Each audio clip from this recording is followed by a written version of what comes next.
AquaIOT app tutorial. Please make sure your phone is within a range of 15 meters of the aquaeegg and Bluetooth is on. Open the AquaIOT app and scroll the screen down. Pay attention. Please make sure the aquaeegg is on. At this point, the phone will automatically search for aquaeegg and connect.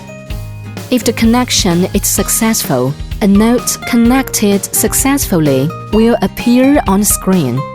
The settings icon is at the top left corner of the app.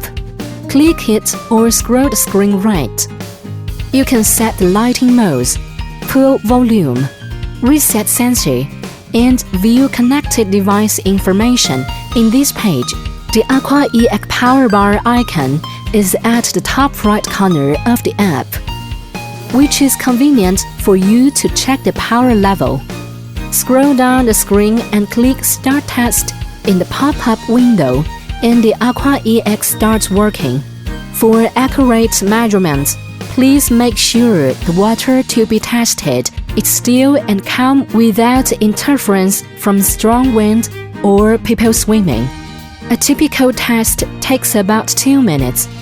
During this time, please do not switch off your app. Test results will show up in the main page, and the color of icons indicate the water quality. The data icon is at the lower right corner of the app page. Click it. You can view the historical test data.